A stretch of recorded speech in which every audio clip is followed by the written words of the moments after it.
국회의장 김진표입니다. 먼저 이태원 참사로 희생된 분들의 명복을 빕니다. 소중한 가족을 잃은 유가족 여러분께도 위로의 말씀을 드립니다. 참사를 수습하고 원인을 규명하며 다시는 이런 불행한 사태가 되풀이되지 않도록 국회도 최선을 다하겠습니다. 오늘 행사에 참석해 말씀을 드리려고 했는데 뜻하지 않게 이렇게 영상으로 만나뵙게 되었습니다. 이 방송을 보는 모든 분들의 건강과 안전을 기원합니다. 앞서 쉐브르스키 교수님과 유흥림 교수님을 비롯한 서울대 국회 미래전략연구원 교수님들의 발표 잘 들었습니다. 저는 정치를 시작한 지 올해로 18년째를 맞이합니다. 정치를 하면서 들었던 가장 부끄러운 말이 있습니다. 일 좀 하라고 뽑아줬더니 맨날 싸움만 한다는 말입니다. 문제를 해결하는 정치를 해야 하는데 우리 정치는 문제를 해결하기는커녕 갈등만 부추긴다는 지적인 것 같습니다. 국민들로부터 이런 말씀을 들을 때마다 가슴이 답답했습니다. 그런데 오늘 발표를 들으며 미리 상의하지도 않았는데 마치 서로 오래 이야기를 나눈 사람들처럼 생각이 잘 통해서 깜짝 놀랐습니다. 유흥림 교수님께서 민주주의라는 말이 이제 희망과 열정이 아니라 냉소와 염려의 대상이 되어버렸다는 말씀을 하셨습니다. 경쟁이 아닌 적대의 논리가 지배한다는 점에서 우리 정치를 부족주의로 규정하기도 하셨습니다. 참으로 가슴 아픈 말씀입니다. 쉐브르스키 교수님께서는 평소 능력 있는 민주주의의 중요성을 역설하신 세계적 석학이십니다. 정치가 시대적 과제를 해결하지 못할 때 민주주의의 위기가 시작된다는 쉐브르스키 교수님의 지적은 참으로 뼈아픕니다. 오늘의 주제는 다시 쓰는 민주주의입니다.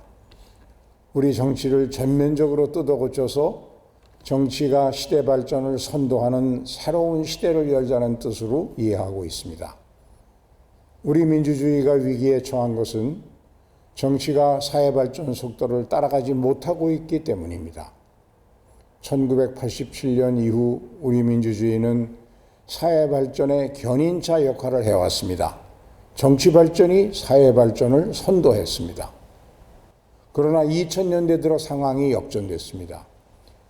우리 사회의 빠른 성장에 비해 민주주의의 발전은 정체되었습니다. 이에 따라서 국민이 체감하는 정치의 효능감이 지속적으로 줄어들고 말았습니다.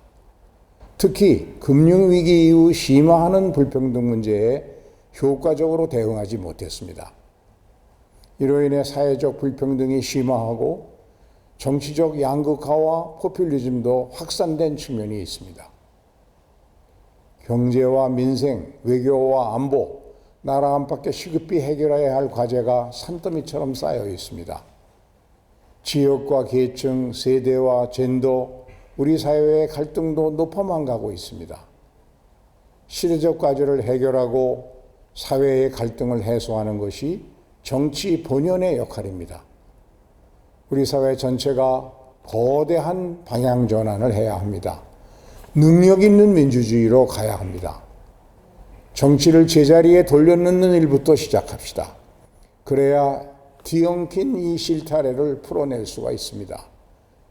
이제 분열과 대립으로 갈등을 만드는 정치를 멈추고 대화와 타협으로 문제를 해결하는 정치를 시작할 때가 되었습니다. 정치가 본연의 역할을 다하기 위한 전제 조건이 있습니다. 불평등 완화, 정치 양극화 해소, 개인과 공동체의 공존을 추구하는 사회적 자산 형성입니다. 이를 위해 승자 독식의 정치 제도를 고치고 수의 민주주의를 확산하는 한편 정치가 우리 사회의 공동체 문화를 조성하는 일을 서둘러야 합니다. 국민의 목소리를 국정에 더욱 충실하게 반영하는 노력도 필요합니다. 그래야 정치와 사회가 함께 발전할 수 있습니다. 특히 정책 집행부서인 행정부에 집중된 권한을 분산해서 국민의 대표기관인 국회의 역할을 보다 강화해야 합니다. 구체적으로는 국회의 입법권을 실질적으로 강화하고 조약이나 예산에 대한 국회의 심의권도 실질화해야 합니다. 진영 정치, 팬덤 정치에 대한 우려가 많습니다. 사실 정치의 팬덤화, 진영화는 세계적인 현상입니다. 정치가 말로 하는 싸움이라는 측면에서 다소 불가피한 점도 있습니다. 그러나 정치의 본질은 진영이면서 동시에 통합이기도 합니다. 불가피하게 진영을 규합하는 정치를 하더라도 그 목표는 통합을 지향해야 합니다. 다양성을 존중하는 통합이 우리 민주주의가 가야 할 길입니다. 이를 위해서 분권과 공유의 제도화가 절실합니다. 소수 의견을 의사결정에 반영할 수 있는 다당제 도입이 필요합니다. 이를 위한 선거제도 개편, 수기적 공론제도 도입도 적극 검토해야 합니다. 그래서 장기적으로 정당 정치를 강화해야 합니다. 마침 앞서 유흥림 교수님께서는 공론정치 도입을 제안하셨습니다. 진영 중심의 여론에 휘둘리는 정치가 아니라 토의와 설득을 거쳐 숙고된 판단에 따라 운영하는 정치를 하자는 말씀이셨습니다.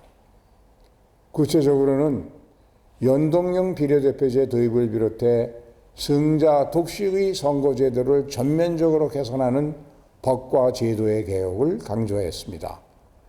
날선 정쟁과 선거 캠페인 중심으로 운영되는 우리 정치를 공론을 만드는 정치로 바꾸는 시민 참여의 제도화도 제안하셨습니다. 이를 위한 여러 구체적인 방안도 제시하셨습니다. 전폭적으로 공감합니다. 국회의장으로서 국회가 이런 제안을 본격적으로 살펴보고 실천할 수 있도록 최선을 다할 것을 약속드립니다.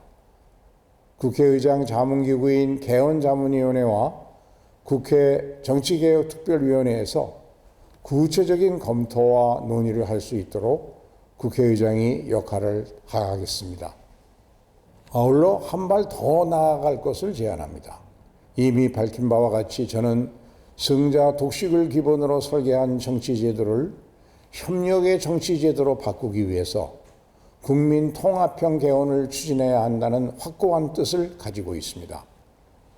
올해 안에 실무적인 준비를 모두 마치고 내년에는 본격적으로 개헌을 추진할 계획입니다. 공론 정치의 기본 정신을 우리 헌법에 반영하는 방안을 추진합시다.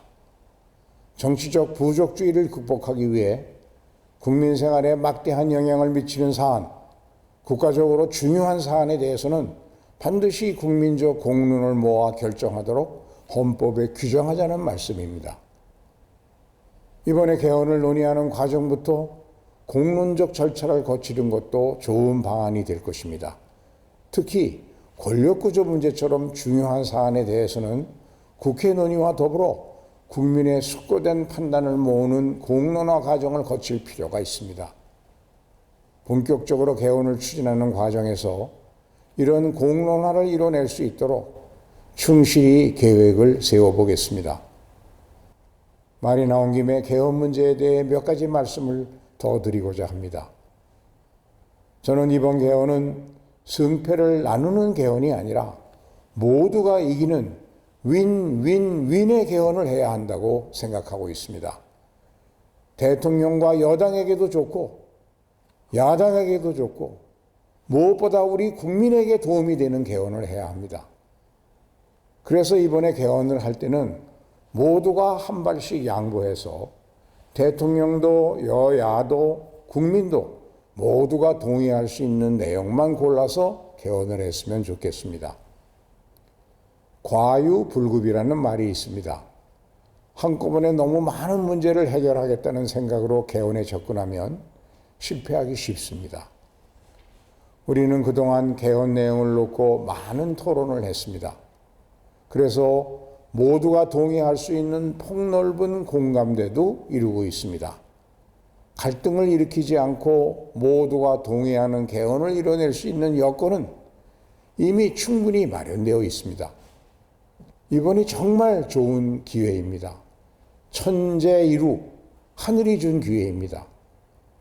일전에 대통령님을 만났는데 대통령께서도 흔쾌히 개헌을 하자고 말씀하셨습니다. 얼마 전에는 여당과 야당 대표가 국회 연설을 하면서 개헌을 하자고 제안했습니다.